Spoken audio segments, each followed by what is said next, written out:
Halo, perkenalkan nama saya Astari, dokter muda stase anestesi RSUP Sanglah. Pada kesempatan kali ini saya akan membahas mengenai general dan spinal anestesi.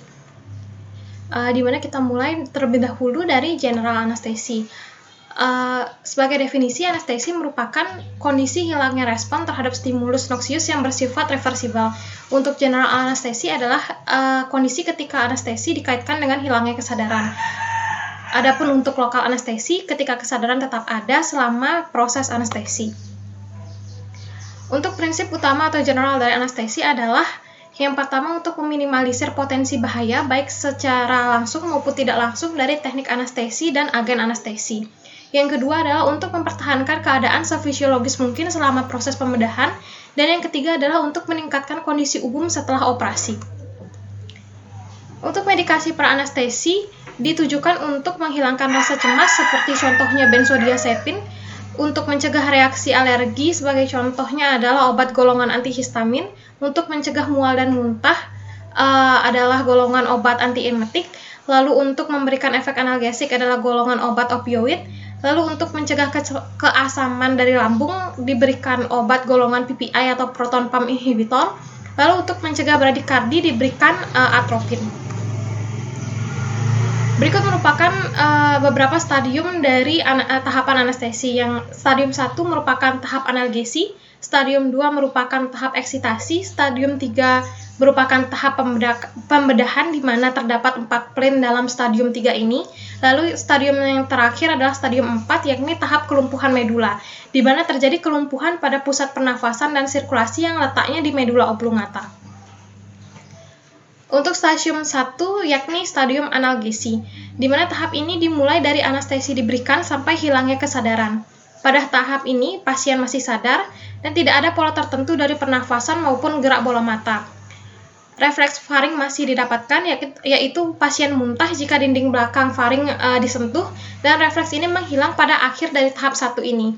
Jalan nafas orofaring dapat dipasang setelah refleks faring menghilang. Untuk stadium 2 adalah tahap eksitasi, di mana nafas tidak teratur dan terkadang pasien masih dalam proses menahan nafas. Lalu bola mata masih bergerak, pupil mulai melebar, dan refleks-refleks jalan nafas meningkat seperti hipersalivasi, batuk-batuk, muntah, dan laryngospasme. Refleks laring masih didapatkan, dan refleks ini akan menghilang pada akhir tahap 2, dan ETT dipasang pada tahap ini. Stadium 3 dari anestesi adalah tahap pembedahan, di mana nafas menjadi teratur, di mana gerak dan suara seperti orang tidur nyenyak, lalu refleks bulu mata menjadi negatif, dan otot-otot dari pasien menjadi lemas. Di mana terdapat beberapa plan dalam stadium 3 ini. Plan yang pertama adalah nafas teratur dan dalam dengan amplitudo besar, di mana gerak dada dan perut bersifat serentak, lalu bola mata bergerak dan pupil kecil. Untuk plan 2, nafas sama seperti plan 1, hanya amplitudo nafas lebih kecil, lalu bola mata tidak bergerak dan pupil kecil. Untuk plan 3, nafas perut lebih besar daripada nafas dada, bola mata tidak bergerak dan pupil mulai melebar, serta refleks cahaya masih positif. Untuk plan 4, otot interkostal lumpuh, nafas hanya nafas perut, bola mata tidak bergerak, pupil melebar sampai maksimum, dan refleks cahaya sudah bersifat negatif. Lalu refleks bulu mata hilang pada akhir tahap 3. Untuk stadium 4 anestesi yakni tahap kelumpuhan medula, di mana arrest mulai terjadi pada pernafasan sampai gagalnya sirkulasi, dan tanda peringatan muncul tanda-tanda peringatan sebelum masuk stadium 4, di mana nafas hanya semata-mata nafas perut, pupil melebar hampir maksimum, refleks cahaya negatif, nadi kecil dan tensi rendah, serta kulit pucat dingin dan basah berkeringat. Untuk mekanisme molekular general anestesi, untuk general anestesi terdapat beberapa agen seperti GABA-A, di mana GABA-A ini potensi oleh pemberian halotan, propofol, dan etomidate. Sementara NMDA reseptor diinhibisi oleh ketamin dan nitrous oxide. Terdapat beberapa macam general anestesi. Yang pertama adalah anestesi inhalasi, dan yang kedua adalah anestesi intravena, di mana pada umumnya anestesi intravena ini akan digunakan untuk induksi, sementara anestesi inhalasi digunakan untuk pemeliharaan atau maintenance. Untuk anestesi inhalasi, kita dapat mengontrol kedalaman dari anestesi, metabolisme yang minimal karena secara inhalasi dan diekskresikan juga melalui ekshalasi. Untuk agen anestesi inhalasi ada beberapa jenis. Yang pertama adalah gas non-halogen, seperti contohnya adalah nitrous oxide atau NO. Lalu ada hidrokarbon halogen dengan contoh agennya adalah halotan dan enfluoran. Lalu ada juga metoksifluoran, di mana metoksifluoran ini bersifat nefrotoksik. Berikut merupakan beberapa hal penting mengenai anestesi inhalasi yang dapat memandu anestesi, seperti tekanan parsial pada gas inspirasi, ventilasi paru, pertukaran gas di alveolus, kelarutannya di dalam darah, dan kelarutannya di dalam lemak.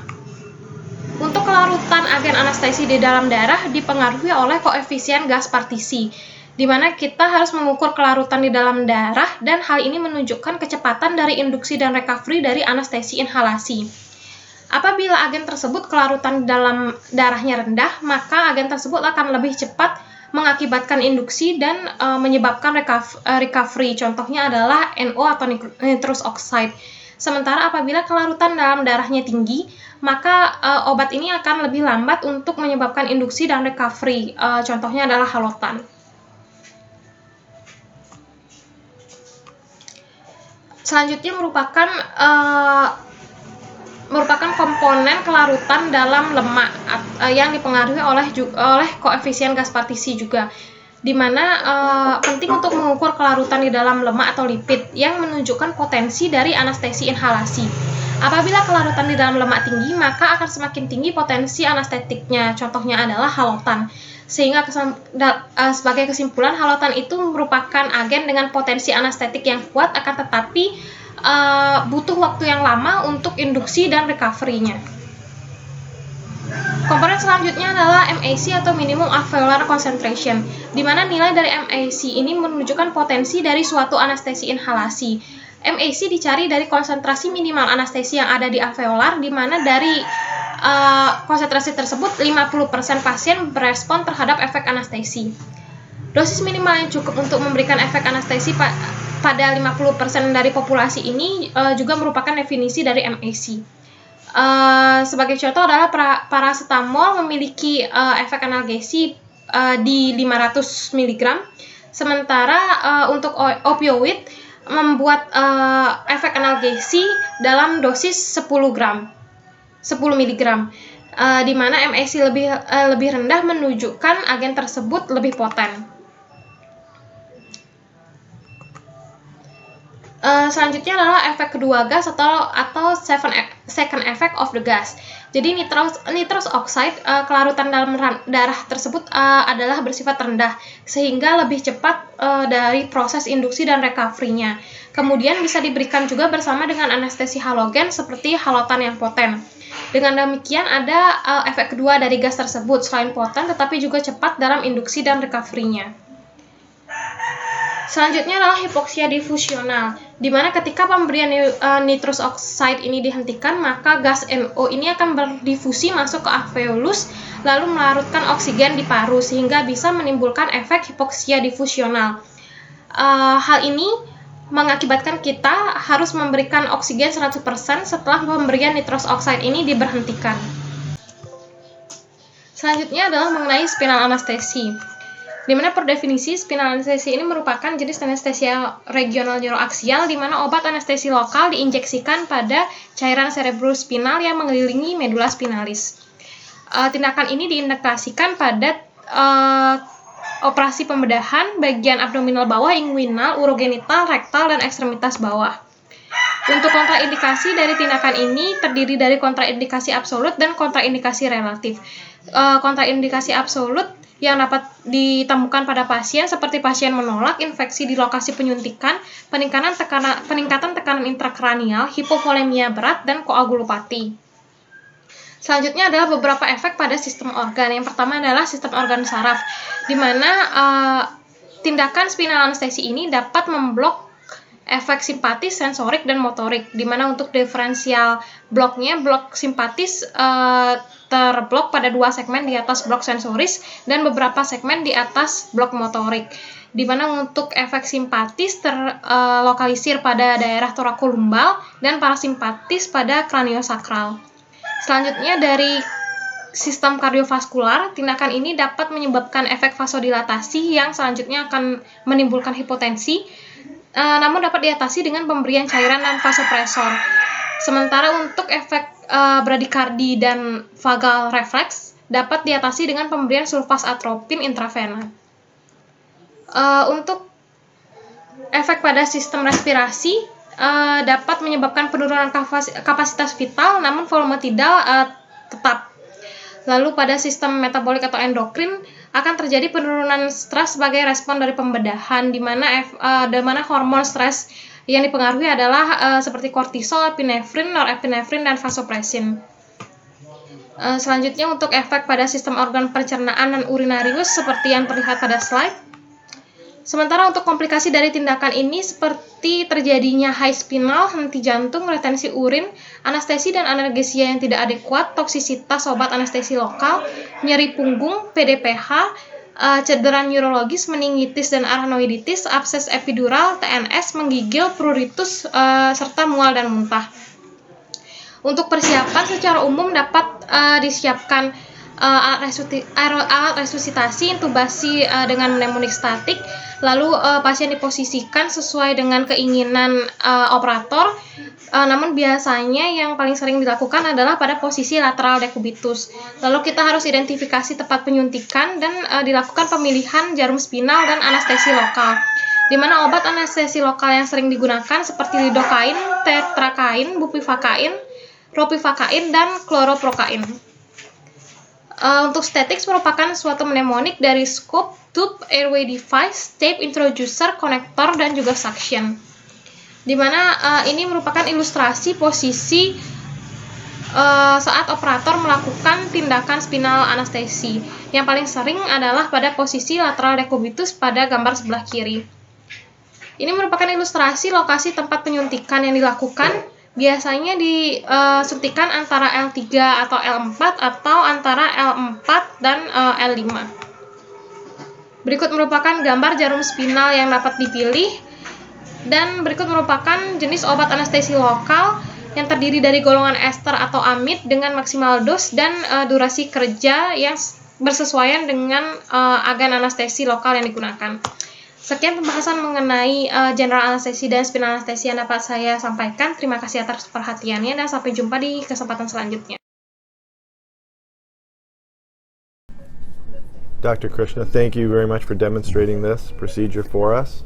No problem. And I'd like to thank the patient for giving her consent to show us how a spinal anesthetic is performed. And hopefully this will alleviate a lot of anxiety that people have before they get their spinal anesthetic. Okay, so we've completed our safety checklist. We have our monitors on.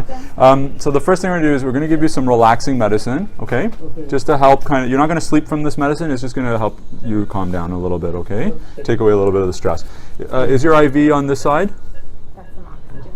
Here, it's on this Can side. you, On the right. you want to do like 1.5? 1.5? Okay. All right, so the first thing I'm going to do is I'm going to clean your back. Okay, it's going to be cold on your back here, okay? So cold. So just sterilizing the skin here to make sure this is a clean procedure. And sorry, I'm just going to pull this down a little bit there. Sorry.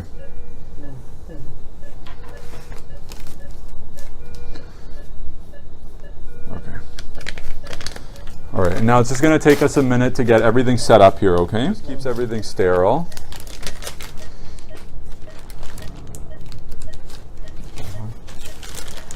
I'm just going to move this a tiny bit. Okay, so we're all set up here. The first thing we're going to do is freeze the skin, okay? So this is a little pinch, and then it's going to sting as the freezing medicine goes in for the skin, okay? So ready? 1, 2, 3, ouch. Okay, and you're going to feel a bit of a sting now. Okay.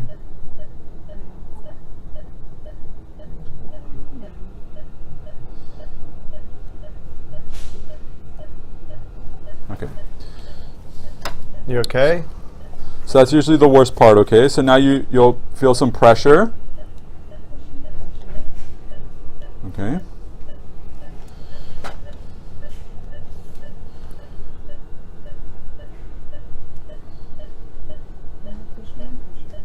What are you aiming for there, Dr. Krishna? Okay, so basically, I'm in the correct spot now, actually. Essentially, what we're doing is we're going through a few layers of ligaments here, and then we're finding the spinal canal where there's some fluid that comes out, and that tells me that we're in the right spot. And now this is the medication that I'm going to be injecting. What is the medication? So the medication is a combination of local anesthetic, which is a freezing medication, similar to what you get at the dentist, and a painkiller, morphine, which is a 24-hour format of the medication. And so that essentially gives pain relief for when the freezing medication wears off, which is after the surgery. Okay, so we're done the spinal anesthetic part there. Dr. Krishna, that's all there was to it? That's all there is to it. So it's fairly fast acting. Okay, that was really cool to get to see a spinal anesthetic. Thanks for doing that. And if you guys like this video, please like it and subscribe to our channel. And remember, you are in charge of your own health. And Kathy, thank you for filming. We never really thank Kathy for filming. Thank you. Thanks, Kathy. See you next time.